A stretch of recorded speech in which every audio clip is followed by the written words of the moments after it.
Canine Detection Collaborative, a detection dog training trio with Stacy Barnett. Hi. Robin Grubel. Hey there. And Crystal Wing. What's up? With humor and a big dose of theory, our trio talks practical training advice and features interviews with top trainers and scientists. It's Canine Detection Collaborative.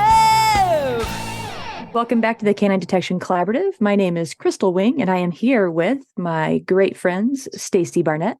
Hey, how are you? I'm doing well, thank you. And Robin Grubel, how are you? I am doing very well, thank you. Hooray! We're all doing so well. You know why? Because we're so grateful. We had an excellent opportunity that we would like to share with everyone. We were able to go back and invite all 6 of our guests that we've had these last 9 months. Yeah, 9 months. Can you guys believe that already? That's insane. Not really. This is episode 46. How? Wow. I don't know how we got there. Oh my God. So we started this little fun, I don't know what you want to call this journey, I guess, on March 1st. And we have had the chance to interview some amazing, amazing people. I'm not going to just say trainers and scientists, but just humans. And I'm so thankful that we've had a chance to get to know each other's friends and make new friends. And I think that's what the whole collaborative has been about anyway. So what a huge success in that way. And what we're wanting to do today is make this episode to share gratitude, because we are so grateful for our guests spending time with us and for you spending time listening to us as well. So we brought them back.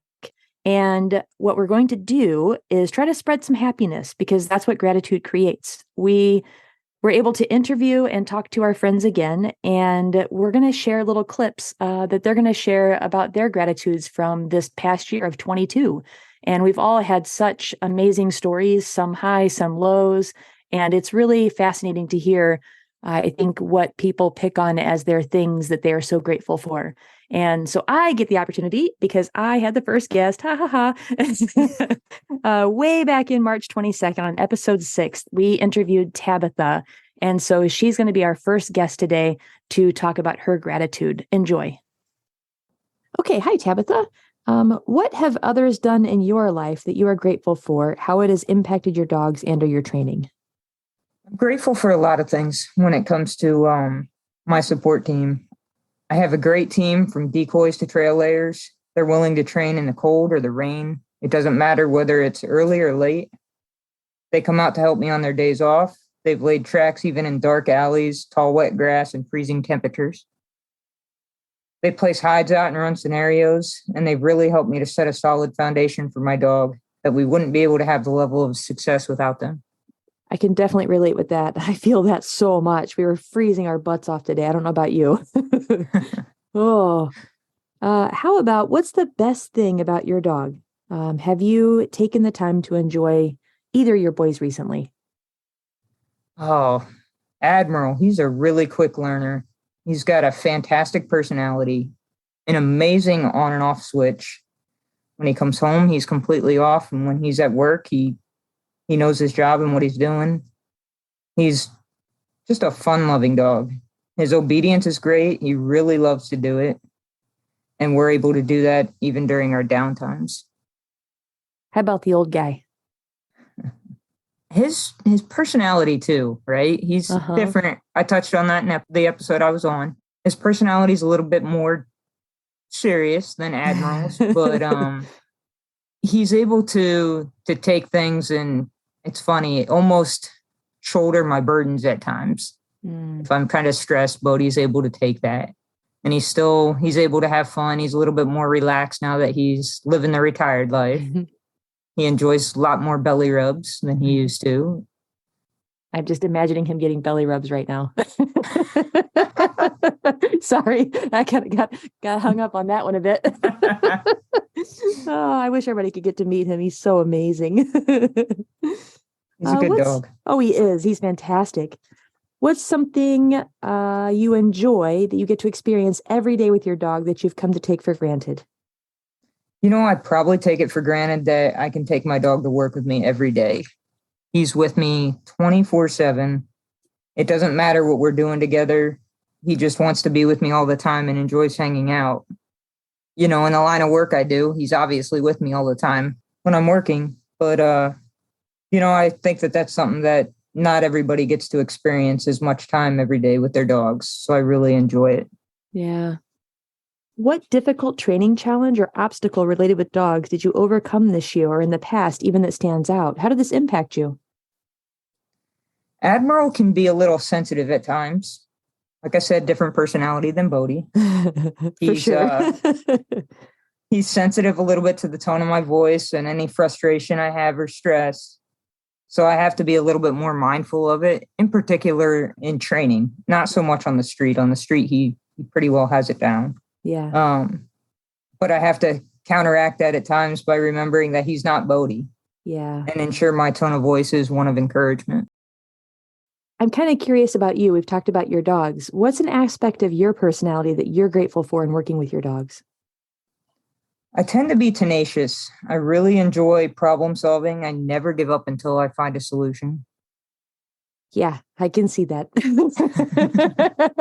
You've helped me with a lot of problems too, so I really appreciate you for that. You're kind of always there whenever I'm like, oh, okay, I need somebody here. That was so nice to hear from Tabitha on what she was so thankful for. I know our law enforcement has had a lot to work through in 2022. Now, I got the opportunity to touch base with Lauryn DeGreeff, who was episode number 9 from April 12th. And here is what Lauryn had to say about her gratitude for 2022. So, Lauryn, what's something you look forward to in the future with your dog's business or career?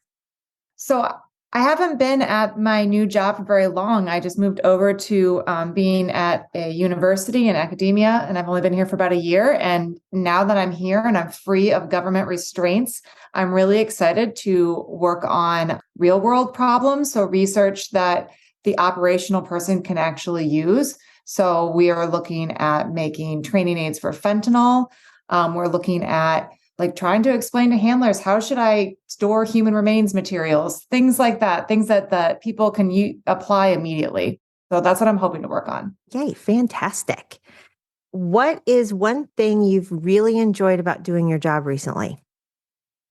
I came to this university to do research, but I have found that my students are probably my favorite thing about coming to work every day. In particular, my undergraduate class that I just taught, they're all chemistry majors. They were just so enthusiastic. And I was really sad when they left at the end of the semester, it's sad, but it's a really good feeling to have bonded with them so much. And then also just in general, my graduate students that I have right now, I have 8 of them. They're phenomenal. All women getting masters or PhDs in STEM. I think they're awesome. And I really enjoy working with them. Oh my gosh.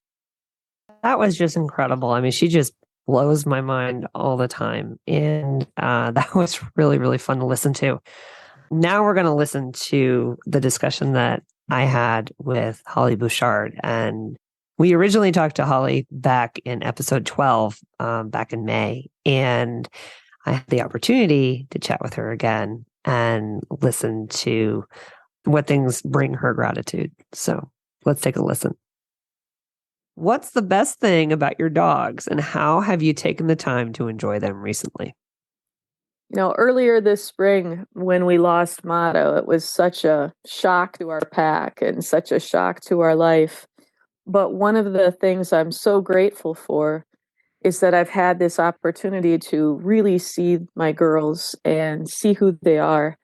Competition just sort of fell to the wayside because Motto was the dog that we were focused most on with Summit and maybe trying to get a utility title and do all the extra.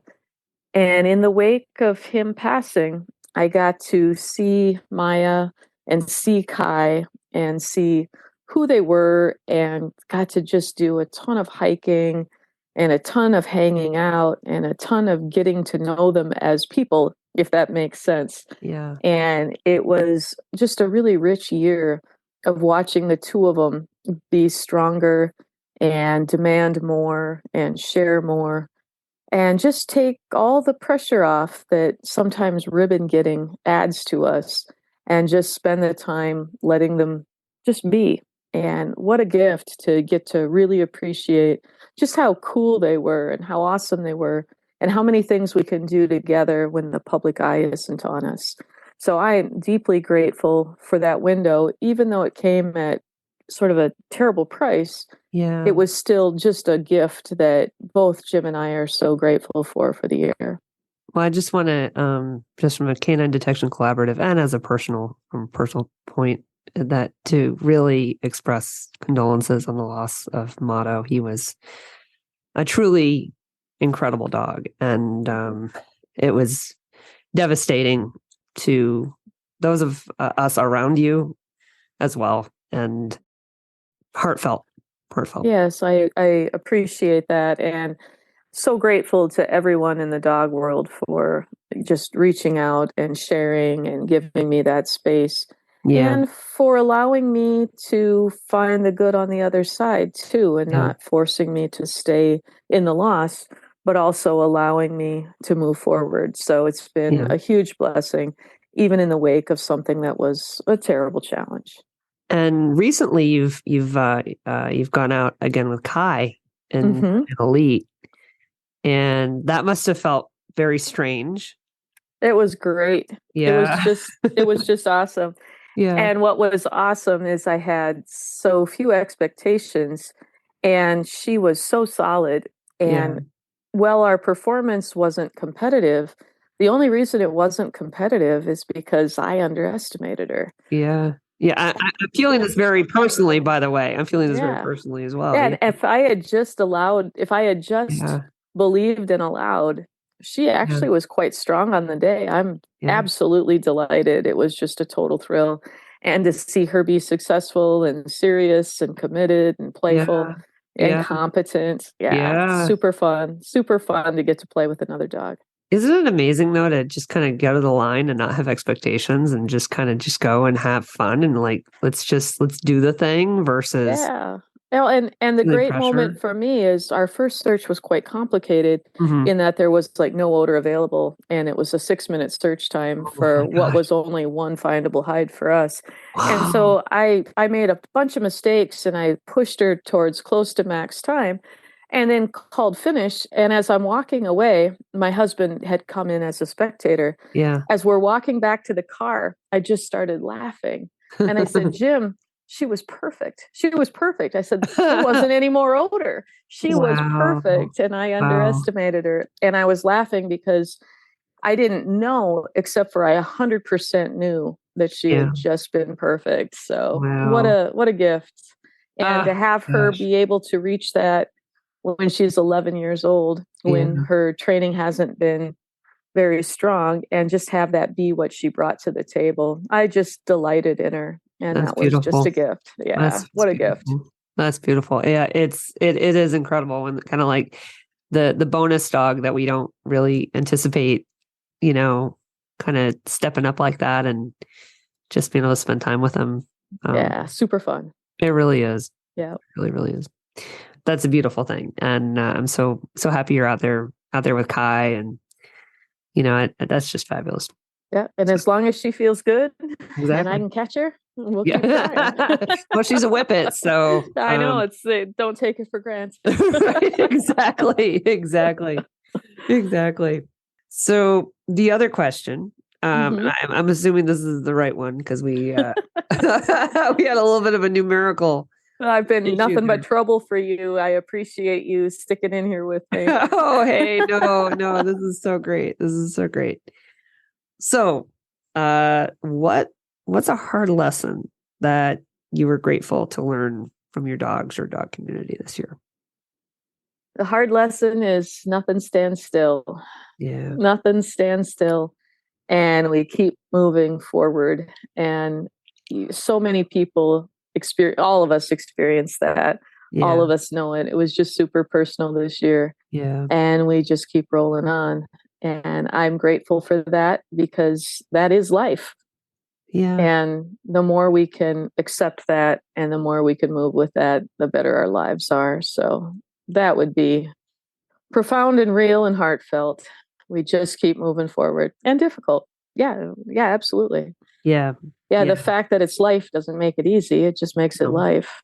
Mm-hmm. So yeah, absolutely. The flip side of loss, right? It's the gratitude for what you had, right? Yep. Absolutely. Yeah. Absolutely. And the universalness of it all, right? We're all in this together. Yeah. Yeah. Thank you so much for bringing Holly back. It's so wonderful to have this positive, powerful voice that, through losing Motto, her heart dog, and always inspiring and positive. What a great gratitude we got to hear there. And I got the chance to talk to Jo-Rosie, and you're not going to believe this. We talked so I have the free Zoom, and it only lasts 40 minutes, and I had to restart it a couple times. I mean, there's a reason. I think we had like 4 episodes back in August. So she started episode 29. And so we had to kind of edit a little, and that's okay. But Jo-Rosie and I can talk all day long. So look forward to letting you guys hear our chat. Who is someone that really listens when you talk, and how does that affect you? Okay, so my friend Kelly Dunbar, she trains French ring. And I'm incredibly grateful for her because she always listens to my training struggles. And I think there's probably a male-female split when it comes to how to deal with problems, generally, psychologically. And often as females, we're not really looking for a fix. We're just looking for someone to listen to us have a problem and go, oh, that's terrible. And she is that person for me. She's brilliant at that. I'll go to her, I'll tell her a problem that I've got in training. Because I think also so often when you explain a problem, you explain your own answer, and you actually end up in explaining the problem going, oh, I know how to fix this now. And then you don't really want anyone else's solution because you've already got yours. And then you have to listen to their solutions. And Kelly I'm so appreciative for her in my training, because whenever I've got a problem, I'll be like, oh, Kelly, my dog has started barking in the bloody defense again. And she'll just go, oh, okay. And I'll just tell her about it. And then she won't bother me with any sort of solution. She'll just be like, oh, that's really crap. And I'll be like, yeah. But so she's definitely someone who listens to me. And in simply listening to me, it's not only a load off my mind, but it also usually leads to the solution in my own brain. Things I'm grateful for. I'm definitely grateful for new friends in training. I've definitely had some new friends this year who have really supported me through all the struggles, and that have really supported me through training challenges I've had. I've got a new club for a start, so that's been really cool. Starting and working with a new club, because that's hard after you've been working with the same club for 5 years to then change and have a new coach and new people to get used to, and new exercises and new everything. But that I couldn't have been welcomed any more by Entre Lobos, who are my new club, and they've been just amazing actually in pushing me forward as well, and going, why aren't you competing? Just get your dog out there, let's do this. So they've been amazing. And then some new friends over in England who one of your questions made me think of one of them, because one of my friends from England, on the day that I went to my Mondial trial, I always drink Monsters, right? White Monsters I drink. I'm terrible for it, right? Absolutely terrible for it. And sometimes if I'm stressed, I'll drink 2 a day, which will definitely lead to me having a heart attack, right? Yeah. But it's what I do when I'm stressed about something. And they knew that I was going to a Mondial trial and that I was stressed about it. And so they put 4, because it was over 2 days, in my fridge and wrapped them up in paper bags with little messages of support on. Oh, what good friends. That was good friends. That was a nice thing to be done. Yeah. And I'm really grateful for my business partners as well, Fernanda and Dean, because this year has been really, really hard on us. Personally and professionally, as a result of personally. And we've just about managed to hold it together as humans and as friends and as business partners and best friends, really. And so I'm massively grateful for those 2 humans. And I hope they, they will be in my life forever. And so I do feel ending this year, I feel very, very grateful that I chose so well, because this year could have ended much worse than it is. When I first started, not when I first started in a career, but when I first started to get better known and get a bit of a profile, I was always known for the science, and I was always known for being able to apply the science to the practice, but mainly in behaviour cases and mainly in like problematic behaviour and all that kind of stuff. And then as the business has grown and people have seen a lot more what we do every day with our dogs, it's funny now because I get asked a hell of a lot more about training than I get asked about anything else now, about the practicalities of training and reward placement and timing and exercises and all of that kind of stuff. And it's really nice to be able to toggle between those two identities and be able to be talking about research papers one day. And I feel like that's such a massive privilege that I'm really grateful for, because I like it.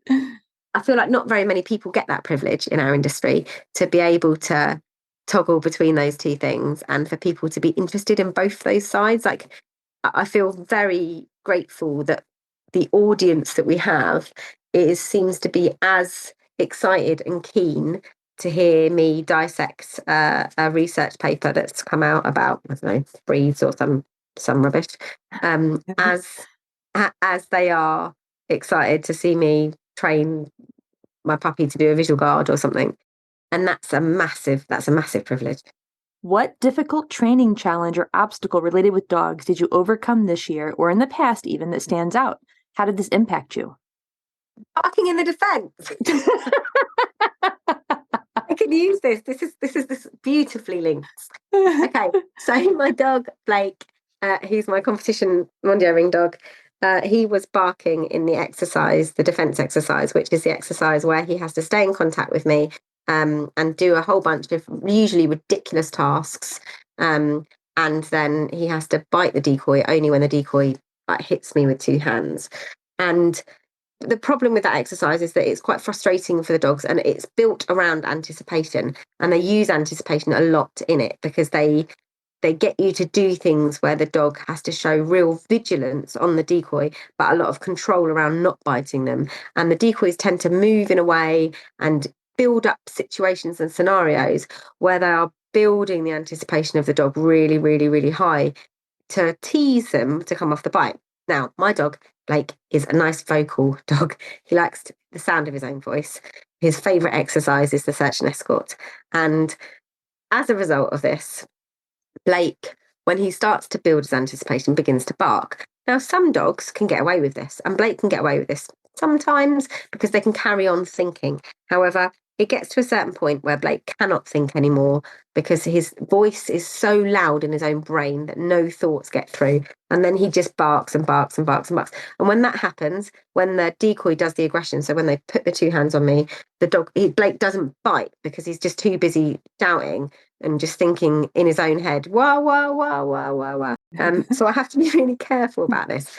And I thought of a solution to it to start with, which is, I think, the solution that everybody or every positive trainer starts with. And so they think to themselves, the solution I'm going to use is going to be that I'm going to stop the decoy as soon as the dog starts barking. So the decoy stops and moves away. Didn't really work. And I tried it for ages and ages. And if anything, it just increased his frustration level.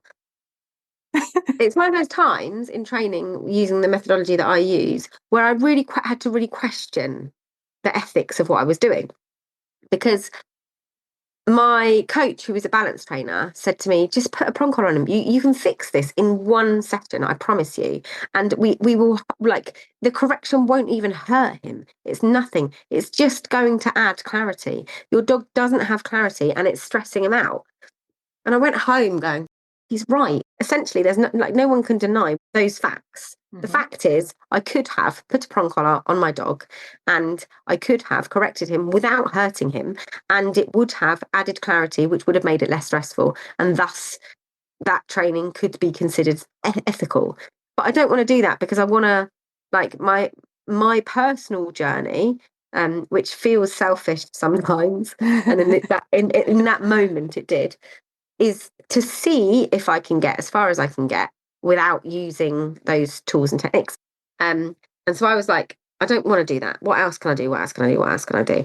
And then I spoke, and then I spoke to Shade Witzel, And she was talking about using a cue where the dog, and she trains a different sport to me and it is different, but she uses a cue where the dog comes off her body to go and bite the decoy. And that made sense to me to some extent because it would reduce the predictability of the bite happening right next to me, and therefore it would reduce the value of that space, and therefore the anticipation in that space should be lower. So I played around with that idea for a little bit and it definitely helped. But then I saw Celso in Portugal do something different, which was related to getting the decoy to throw a toy into the dog. And so that the reward was coming in from the decoy when the decoy was further away. Mm-hmm. And it just completely changed the picture by using those two methods and messing around with toys being thrown in and the dog being sent out in the defense, rather than confusing the picture, which is on paper what I definitely would have thought it did. Mm-hmm. Completely fixed it. It stopped the barking and increased the clarity, because the barking was just as a result of like over anticipation. Yes. Because there was almost too much predictability in that exercise. Mm-hmm. So he was anticipating it so highly that he was losing his mind. Yeah. Because he was being made to wait. And actually what I needed to do was to reduce the predictability of the exercise, and therefore there was less anticipation around those various points, which reduced the barking. Nice. So that was something I overcame this year, and we did 2 competitions this year with 0 barking in any of the fences. That's awesome. Yeah. Woo-hoo! So hopefully you enjoyed that little clip from Jo-Rosie and my conversation. And I also got the chance to talk to Emily Lawrence again. And we had her interview back in number 35 in October. And we have a lot that we've been grateful for. And it was great spending time here in St. Louis for the week that she was coming through. So we had a lot to chat about. I hope you enjoy hers. Have you had a chance to help someone recently with their dogs, and how did that make you feel? Yes, I have had lots of chances to help people with their dogs recently, starting the Bigfoot dog training tracking group that I have. I've found that tracking is such this mythical event in our sport, and it takes there's not a lot of help out there.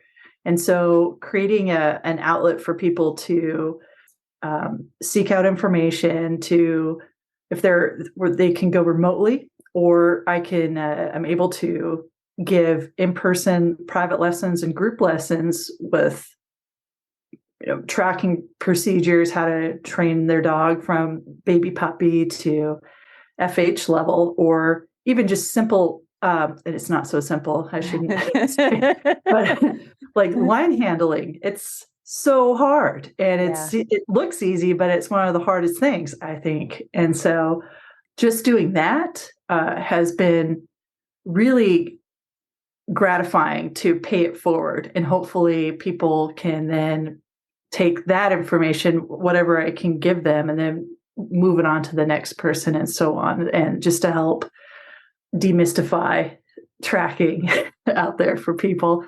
And I quite enjoy teaching people how to just be their dog's friend. And I get to see that a lot with our weekend training groups, and especially with new handlers. And it's just very satisfying to be able to coach people and give them just a couple of little golden nuggets so that they can feel like they can connect better with their dog.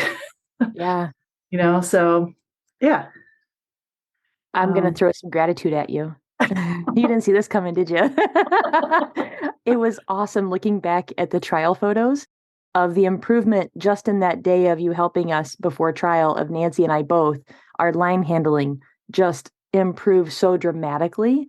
And I just looking back at the photos and the videos, it just makes me smile so much. Just the impact you had on us just in our short little visit. So I'm so thankful for you for that. So hopefully that makes you feel good too, because you really had a huge impact on us. Oh, absolutely. That makes my whole day. Aww. I love hearing that, because I feel, it's so nice to hear that man, like you're really actually helping people be better at the sport that they love. So yeah, you made a difference really for cool. us. So thank you. You're welcome. I have another question for you. Okay. What's an aspect of your personality that you're grateful for in working with dogs? So this is it's a double-edged sword, but I feel like I have, and I've been told I have good work ethic and I'm patient. And those two aspects of my personality have helped me with shaping behaviors, especially because it takes a lot of patience to shape a behavior, especially if it's a complex behavior. And the work ethic to have to go out there and just train your dog. And even when you don't want to, get up and go to club or go if it's pouring rain and you just really don't want to go tracking, but you know there's people there, they depend on you, you got to go. And that's just something that I think is helped me a lot in this sport and helped me a lot with my dogs, because I don't think I would be to the point where I am with my success with my two current dogs, especially if I didn't suck it up and just go and do it. Because sometimes you just have to. It's not always rainbows and sunshine, sometimes you just gotta go to work, gotta put in the reps. So sometimes you have to just shut up and train, I hear. Yes. Where do you think your work ethic came from?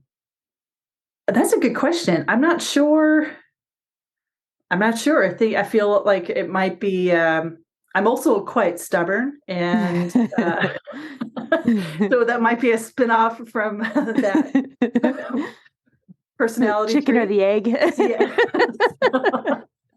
This is maybe a nicer way to put that, I'm a bit of a bullhead and I will keep going, good or bad, but I think what fuels the work ethic is success, and knowing that and seeing progress. It's a lot easier for me to go and train when I'm seeing progress with my dog, or I'm seeing progress with students, and people are actually taking the information that you're giving them and they're improving. And that fuels my drive to go out and continue to teach and to train. So absolutely. I feel that in my core. Thank you. Yes. So that was just inspiring, as the last time we talked to Emily, and her work ethic, it's amazing. And that was really special. So I had the opportunity to circle back with Amy Herot and chat again about a little bit about nose work, and and she was telling us a little bit about what she is grateful for. And it's actually really kind of cool how everything came back to detection. So go ahead and take a listen. Let's go ahead and start with a question. What have others done in your life that you're grateful for, and how has it impacted your dogs and your training? So I love the Belgian Malinois breed, and I always joke around that it takes a Belgian village to raise a Malinois. And so I'm grateful for my personal Belgian village, who they know who they are, but whether it's helping with pet care when I was injured, to helping me with my training chops, to dealing with difficult behavioral things, to, you just can't train alone. You just can't raise these dogs alone. And I don't think anyone should raise any dog alone. And that community of people is so special. And they really reminded me with my young dog of how much people do need support, and that it's really okay to welcome that support with open arms, and that it's a wonderful thing. So I am so grateful for my Belgian village. Wow. How long have you had Belgians? 15 years. Wow. And I had a Dutchie before that and a Shepherd before that. So I'm kind of in that same camp, So your team pointy ear. So yeah. Team pointy ear. Yeah. I mean, I do love the floppies, but it just, I think no matter what your expertise and if you're a professional trainer that, we all need that support. And I just think it's a good reminder that it's not about whether you're the expert or not, right? It's just about what the dog needs. And I feel like that's what my community of people have done. I'm so grateful for them. Like I couldn't have raised my young dog without them. So, or my previous dogs, any of them. Yeah. It's, we're never an island, are we? No. So I'm really, loving those people this year. That's fabulous. Oh, this is a little bit of a different question. So what's an aspect of your physical health that you're grateful for? Walking. I mean, literally, I've really had a rough year. A year ago, I had knee surgery and I really suffered for months when I had a puppy and was in chronic I I'm so grateful to live a life of being relatively pain-free and having mobility. Like I never really realized how much it impacted my life and what I like to do. And so I don't want to ever take that for granted again. So I'm really super, super grateful. And it's made me, not that I wasn't lacking compassion for others, but when you have a personal experience, it really helps you understand what people are dealing with who suffer chronic pain or mobility issues and how that impacts like the way you want to live your life with your dogs and what you can do or not do and the choices you have to make. So I'm just really grateful that I'm on the other side of that and doing great and hiking and walking a lot now. That's a big change. I mean, if you've been able to go through knee surgery and now you're hiking and everything, and you don't exactly have a low energy couch potato breed. So I can't even imagine. I mean, you never think when you get a puppy that you're not going to be able to get on the floor with that puppy. You can't actually physically do it. Like that's just a really bizarre thing as somebody who's, spent a lot of times with young dogs. So. Yeah. I have a lot of empathy for that myself. I'm going through a lot with my back and had a serious car accident last year. And, so I'm kind of suffering myself. And so I really get that. That resonates. And I have a whole lot of empathy for what you've gone through. That's for sure.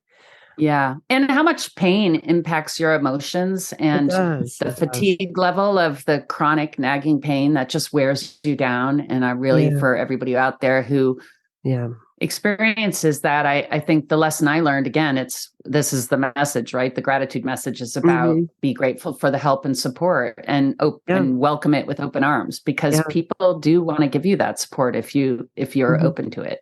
Exactly. No, I think, that's huge. That's huge. And it's, that's another journey, right? It's another journey. For sure. Yeah. Let's flip gears here and talk about another question. Let's do another question.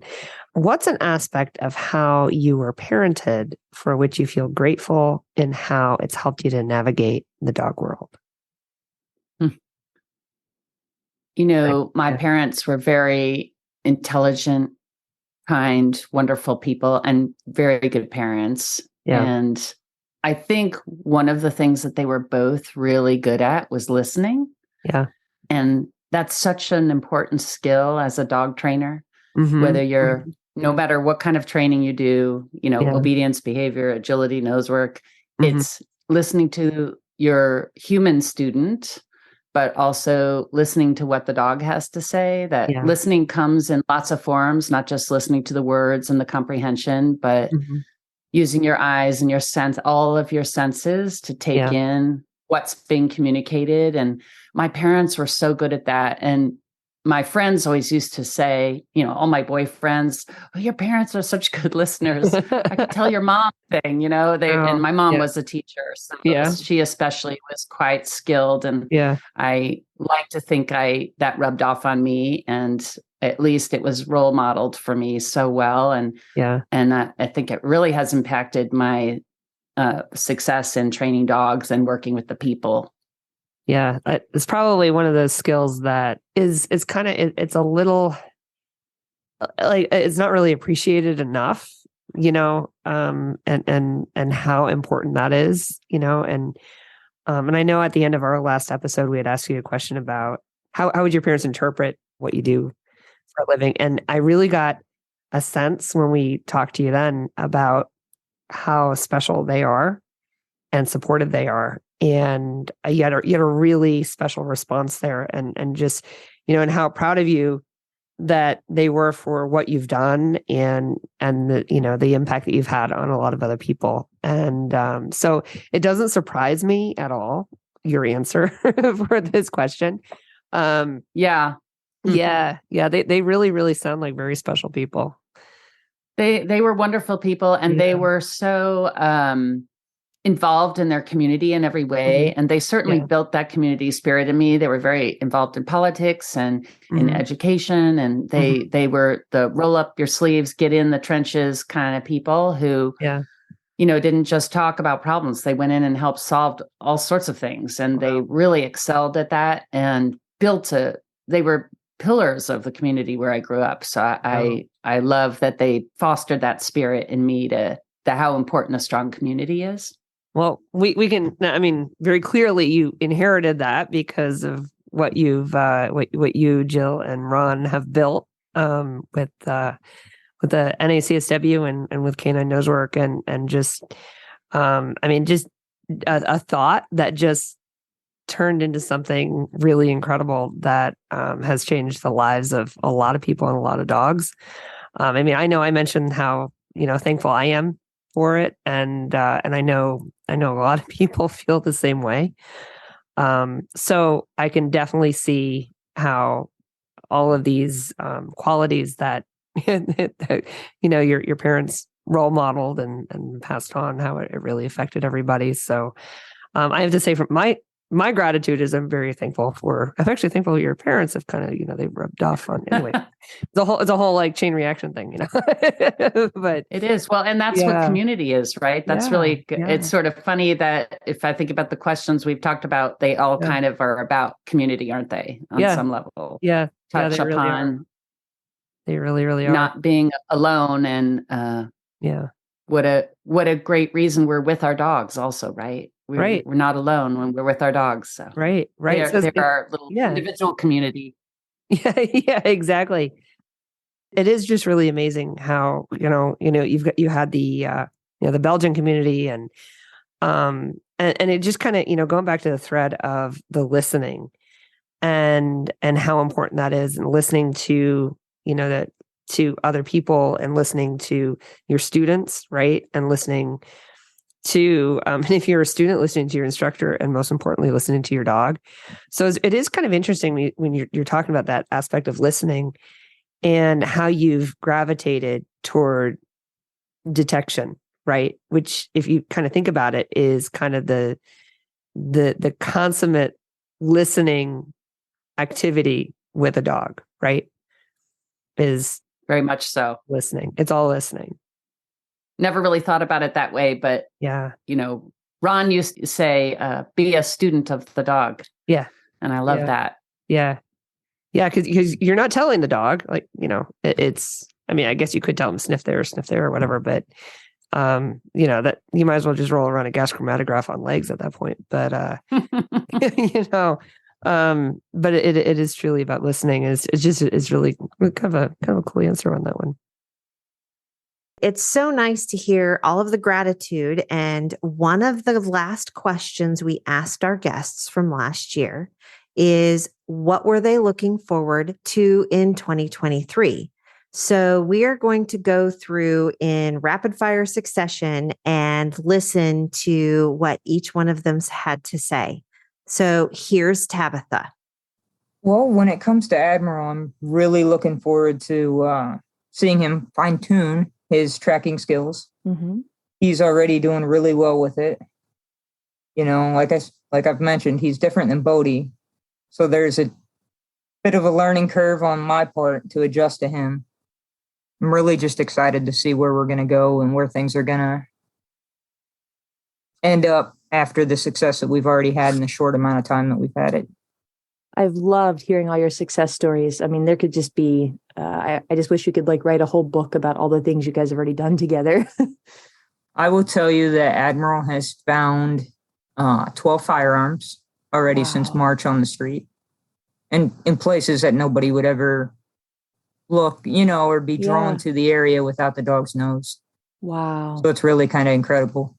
Oh, absolutely incredible. Thank you for everything that you do and that your dogs do too. We're so grateful for you. And I know that Lauryn has a couple of things that she's looking forward to in 2023, and here they are. So I'm making a big push to bring science to the people who actually need it, as opposed to science for science sake. And one of the ways we're doing this, Canine Census is helping us so kindly by being one of our sponsors for the first Canine Olfaction and Detection Science Conference. And that will be in May. And I am incredibly excited to be able to bring together scientists and handlers and have lots of good chats about what's going on in the research world for dogs. I was so excited when you guys sent out a note saying we're gonna do this, and you just are basing it, or the inception of it was the book that you and Craig Schultz put together, right? Yes. So it's based off of our book, which came out last January. So that's, I guess, another big thing that I accomplished this year. That was Canines, the Original Biosensors. And so we brought together basically our friends that all wrote fantastic chapters about different aspects of the canine detector. Awesome. Fantastic. Well, Lauryn, thank you so much for beaming back in and spending some time with us. And I look forward to seeing you and everybody else in May. And we all know that Holly has had some really exciting things happen. And so this is what she's looking forward to in 2023. Well, for next year, I'm very much looking forward to balance. Yeah. I have gotten a little out of balance, but in 2022, it was the year of recovering my health. Yeah. And I lost 100 pounds. You look incredible, by the way. Thank you. I lost, and I started running again, and I started lifting again. So this year was the year of recovering my health. And next year is the year of recovering balance. And so work-life balance, getting things back into enough family time, enough my own pack time, and then balancing that with work is the main focus for next year. And I've done a lot of things to do that. And the step that is most exciting maybe is I added a puppy to add back my competitive playfulness and get to be back in the world on the other end of a leash. And so that's really exciting too. So between getting back into the show world with a new dog and establishing some work-life balance, I think 2023 is going to be a really great year. That's just fabulous. And I mean, I do remember I was at the summit trial and you were judging, right? Mm-hmm. And I'm there at the briefing and I'm looking around. I'm like, where's Holly? Like, I mean, she should be here. I mean, she's the judge. I'm looking around and they introduced, I'm like, Holly? Like, I really had no idea.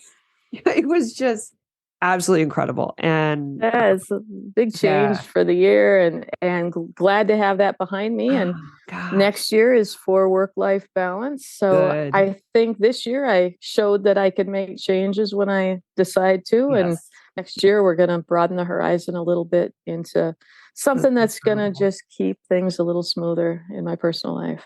That's so incredible. And we need to hear a little more about the puppy. You can't just say, oh, I added a puppy and then move on. Like it just doesn't like, oh, hey, puppy, right? I'm still a little bit in shock about the puppy. I bet. So this probably won't make the edit, but I kind of hope it does. Last night, before we were supposed to film this, I laid down on the floor next to the puppy just to rest for a second and fell sound asleep and woke up at 11 o'clock at night after passing out because the new puppy is making me absolutely crazy. And I'm sleeping on a cot on the floor next to her crate to help her through the night. Yeah. But she's been fun. She's exciting. She's smart. And it's going to be a whole new ride. So I happen to know a little bit about your puppy, but the people out in Listenerland don't, right? So tell us a little bit about what her name is, what breed she is, that kind of thing. She's a little standard poodle who probably is going to grow up to be somewhere around 18 inches, 25 pounds. I named her Zuzu after the little girl in It's a Wonderful Life who says, every time a bell rings, an angel gets his wings. That's a family favorite for us, and it's a seasonal classic. So the December puppy made sense. And her registered name is APA's Ringing in Angels, as just a little nod back to motto out of the name. So I love the name. The poodle, the puppy is just spectacularly clever and smart and playful and kind and very disruptive. But I know that the disruption will be temporary. Yeah. The current dogs think I lost my mind. They were pretty happy with the serenity that we had established in our home, and now we have kind of a wild card. But I don't think she's going to be a wild card for very long, and it's all going to be just fine. That's so smart, man. And those little eyes, she has very mature eyes, and I'm excited to see what she's going to know. Jo-Rosie always has so many things going on, but here's her specific few things that she's looking forward to in 2023. One thing I'm really looking forward to is competing with my baby dog, which I'll do next year. She's a year old now, and she's ready to do her like Mondio BH over here. And I'm so excited because she's so different to my other dog. And I'm just excited to work her. So that's definitely something that I'm really looking forward to. I'm also really looking forward to my company, the School of Canine Science. We're working through a behaviour Bible course, which is a 3-year course. And before the end of next year, we will start year 3. And year 3 is by far my favourite year because it goes through like specifics of all the different behaviour problems. The first section of the course is the 7 lenses. So we go through domestication and evolution, genetics, neurobiology, endocrinology, physiology, cognition and emotion, and sociology. And it's really, really quite heavy science. The second year is all about business and how to, like, your different processes in behaviour consults and how to assess a dog and the different behaviour modification techniques and all this kind of stuff. And then the third year kind of pulls all of that together and looks at how to tackle specific behaviours, so car chasing or resource guarding or whatever. And I'm really excited to do year 3 because it's the course that I've always wanted to write and the course that I've always wanted to teach, because it's the course that I needed so badly when I started. And it kind of feels like when you go to a gig and they play the song, you know, the song. Oh, yeah. There's always the song, especially with like a newer band. And it's the song that everybody knows. It's a song that everybody got into. It's like when Coldplay play Yellow. And you know that even though everything else is a smash hit, like that song is the song that everybody in the audience, like nobody doesn't know that song, and it's the song that everybody really has been waiting to listen to. And I kind of feel like year 3 is that everybody's like endured and really pushed through year 1 and 2, and the students have been amazing. But I'm super excited about that. And there's another project that I can't tell you about, but you can't tell it so much. Well, you're going to love it so much that I'm really, really excited about pursuing, because it's all about training and stuff. So you'll like it a lot. It's very practical, very hands-on, and so I'm excited about that as well. Is it about Mondio? I'm not telling you. This year has been a really, really tough year for me. A really, really tough year for me. Yeah. And so I'm hopefully also looking forward to some peace next year, actually. Like just some consistency, some days that look the same as each other. That's what I'm looking forward to, I think. That's what I'm hoping for. We wish that for you as well. Thank you. I really hope I get it. I really hope. And here is what Emily is looking forward to in 2023. I'm looking forward to Man, there's so many things, really. It's doing more with my dogs, being able to help more people, expand on the Bigfoot dog training platform that I have started, and hopefully going to some rather large and important competitions with my my dog. And if nothing else, then I'm planning on as a backup plan to potentially go to a couple of national championships next year. And I am grateful for the opportunity to be able to even have a dog that can handle that to go. And then additionally to that, it's not just me and the dog, it's the huge tribe of people that have been behind us to support us. And that tribe just continues to grow. And I'm ever grateful for those people. All the clubs that have helped me get to this point. And then just, I could babble on forever about how grateful I am for all the people and their just the sacrifices that they're making for us, for just me and my dog, which is amazing.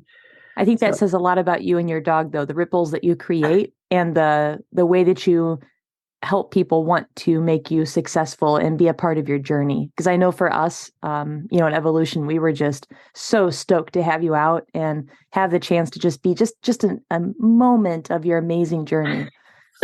So that says so much about you and your dog and the relationships that you create. So we really appreciate you. Oh, thank you very much. Yes. And so, and it's just been like this whole trip that I was able to do, this big road trip to get in these trials to try and qualify for the world team. Just the output of welcoming from all of these clubs across the country to let us trial and to help us get to this point has been amazing. And it really goes to show you that there are a lot of really good people still out there in the dog world. Did you figure out how many states or miles that you actually covered? I covered about 7,000 miles and a lot of the states. I like a lot of them. Yes. Did you make it to Hawaii? No. No, that's on the bucket list to travel in Hawaii. Amazing. Well, hopefully we'll be ready for a big announcement here. And either way, we are here to support you and look so forward to what you do in the future. Thank you so much for the opportunity. Yay. Thank you, Emily.